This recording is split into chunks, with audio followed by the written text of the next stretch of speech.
તો આજ મુદ્દે વધુ જાણકારી મેળવીશું। ટીવી 9 ના સંવાદદાતા અમદાવાદથી જોડાયા છે મિહિર સોની અને વડોદરાથી જોડાયા છે અભિષેક પંચાલ। મિહિર, સૌથી પહેલા આપની પાસે આવવા માંગીશ, આજે 31મી ડિસેમ્બર છે અને ખાસ કરીને તમામ જગ્યા ઉપર પાર્ટીઓનું આયોજન થતું હોય છે। પોલીસ માટે એક પડકાર રહેતો હોય છે કે અહીં કાયદો અને વ્યવસ્થાની સ્થિતિ ન બગડે। કઈ રીતનો એક્શન પ્લાન અહીં બનાવવામાં આવ્યો છે પોલીસ તરફથી, મિહિર?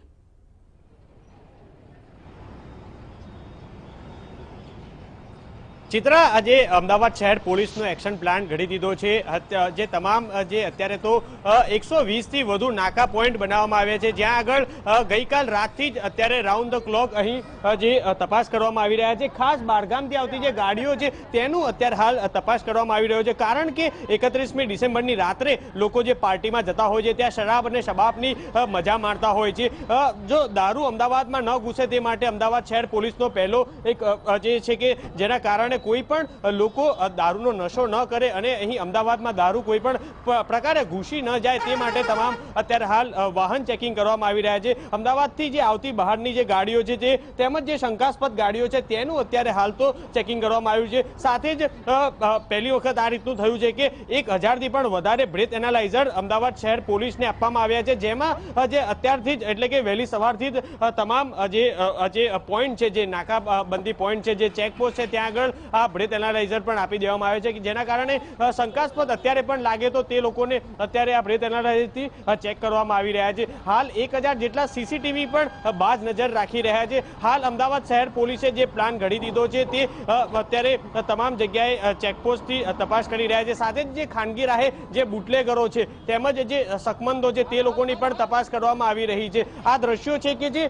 રામોલ પાસે જે એક્સપ્રેસ હાઈવે છે ત્યાંથી આવતા જે વાહનો છે તેની અત્યારે હાલ પોલીસ દ્વારા તપાસ કરવામાં આવી રહી છે। ચિત્રા, હાલ તો જો મોડી રાતની અત્યારની વાત કરું તો 2 જેટલી ગાડીઓ પણ અહીં એક્સપ્રેસ હાઈવે ઉપર જે દારૂ ભરેલી પકડવામાં આવી છે। હાલ તમામ પોલીસે જે બહારગામથી આવતા જે વાહનો છે, જે મહત્વનું જે એક નરોડા કહેવાય છે અને જે આ રામોલ એક્સપ્રેસ કહેવાય છે, કે જે બહારગામથી આવતી ગાડીઓ હોય છે અને તેમાં ચોરી છૂપે તે લોકો આ રીતના દારૂનો જથ્થો લાવતા હોય છે। હાલ તો તમામ જે રામોલ ચેકપોસ્ટ પાસેથી 2 જેટલી ગાડીઓ પકડાઈ છે અને હાલ અમદાવાદ શહેર પોલીસ ખાનગી રાહે પણ બાજ નજર રાખી રહી છે। ચિત્રા, બિલકુલ। સાથે જ વડોદરામાં આખરે અભિષેક કયા પ્રકારનું ચેકિંગ હાથ ધરવામાં આવશે આજના દિવસને લઈને?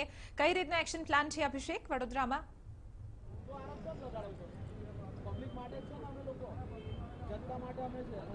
ચિત્રા, બિલકુલ 31મી ડિસેમ્બરના દિવસે ખાસ કરીને મોટાભાગે પાર્ટીઓનું આયોજન થતું હોય છે અને ઠેર ઠેર ફાર્મ હાઉસ હોય, પાર્ટી પ્લોટ્સ હોય, ક્લબ હોય, ત્યાં પાર્ટી યોજાતી હોય છે અને આ જ દિવસે ખાસ પ્રકારે જે નશીલા જે દ્રવ્યો હોય છે તેની પણ હેરાફેરી થતું હોય છે અને તેની જ સામે હવે વડોદરા પોલીસે એક એક્શન પ્લાન બનાવી દીધો છે અને એક્શન પ્લાન મુજબ શહેરના જે મુખ્ય રસ્તાઓ હોય છે તેની પર અત્યારે બેરિકેડિંગ કરવામાં આવી રહ્યું છે। તમામ જે બાઇક ચેકિંગ હોય, કાર ચેકિંગ હોય, સાથે સાથે બેરિકેડિંગ કરીને જે બ્રેથ એનાલાઇઝર હોય તે પણ મૂકવામાં આવ્યા છે। તો બીજી તરફ ટ્રાફિક બ્રિગેડ, ક્રાઇમ બ્રાન્ચ અને પ્રિવેન્શન ક્રાઇમ બ્રાન્ચ એસઓજી દ્વારા પણ ચેકિંગ હાથ ધરવામાં આવ્યું છે। કઈ પ્રકારની વ્યવસ્થા કરવામાં આવી છે તે જાણવાનો પ્રયાસ કરીશું ડીસીપી ક્રાઇમ સાહેબ સાથે।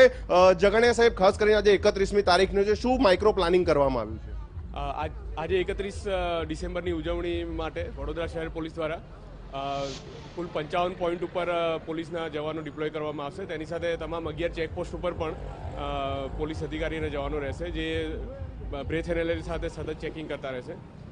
કુલ 1000 જેટલા અધિકારી અને કર્મચારીઓનું ડિપ્લોયમેન્ટ કરવામાં આવ્યું છે, જેમાં મહિલા પોલીસ, ટ્રાફિક પોલીસ અને સાદા ડ્રેસમાં પોલીસ રહેશે, જેથી ટોળામાં કે એમાં છેડતી છે, ચેઇન સ્નેચિંગ, પર્સ સ્નેચિંગ વગેરેના બનાવો ના બને એના માટે સાદા ડ્રેસમાં પોલીસ રહેશે અને એની સાથે જ સઘન ચેકિંગ સતત ચાલુ છે। સર, ખાસ કરીને આજના દિવસે હતો જે નશીલા દ્રવ્યોનું પણ વેચાણ થતું હોય, કાં તો રસ્તા પરથી લઈ જવામાં આવતું હોય ખાસ કરીને, તો તેની માટે શું પ્લાન છે? એના માટે એસઓજીની ખાસ ટીમ છે જે એની નાર્કોટિક્સની કીટ સાથે સતત ચેકિંગમાં રહેવાની છે। ચોક્કસ એટલે કહી શકાય કે જે રીતના જે 31મી તારીખ છે અને જે પાર્ટીઓ થઈ રહ્યો છે તેની પર વડોદરા પોલીસે લગામ લગાવી છે। આપ જોઈ શકશો ફરીવાર કે જે ચેકિંગના દ્રશ્યો છે, શહેરના તમામ જે મોટા રાજમાર્ગો છે જ્યાંથી શહેરની અંદર એન્ટર થવાય છે અને હાઈવે પર જવાય છે, તમામ જગ્યાએ ચેકિંગ કરવામાં આવી રહ્યું છે। તો બ્રેથ એનાલાઇઝર જે હોય એ બ્રેથ એનાલાઇઝરનો પણ ઉપયોગ કરવામાં આવે છે અને જે બ્રેથ એનાલાઇઝરથી જે નાગરિક હોય કે કોઈએ નશો કર્યો હોય કે નહીં તે પણ પકડી શકાય છે। એટલે કહી શકાય કે 31મી ડિસેમ્બર છે અને તેનું ચોક્કસપણે માઇક્રો પ્લાનિંગ વડોદરા શહેર પોલીસે કરી દીધું છે। ચિત્રા, બિલકુલ આભાર મિહિર અને અભિષેક સમગ્ર મામલે જાણકારી આપવા બદલ। તો આપને જણાવી દઈએ કે સમગ્ર રાજ્યભરમાં આ રીતે પોલીસે એક્શન પ્લાન બનાવ્યો છે અને રાજ્યના તમામ મહાનગરોમાં ખાસ કરીને પોલીસ જવાનો જે છે તેમાં તૈનાતીમાં વધારો કરવામાં આવ્યો છે અને અમદાવાદની જો વાત કરવામાં આવે તો 600 થી વધુ બ્રેથ એનાલાઇઝર અમદાવાદ પોલીસને આપવામાં આવ્યા છે. તો બીજી તરફ 30 થી વધુ ટીમો રાઉન્ડ ધ ક્લોક અહીં ચેકિંગ કરશે. 31મી ડિસેમ્બરની ઉજવણી ઉપર પોલીસ સીધી નજર રાખશે. મહત્વની વાત છે કે દારૂબંધીના કડક અમલ માટે પોલીસ પણ સજ્જ થઈ ચૂકી છે અને જે અંતર્ગત છેલ્લા 10 દિવસથી સમગ્ર રાજ્યભરમાં ચેકિંગ વધી ગયું છે.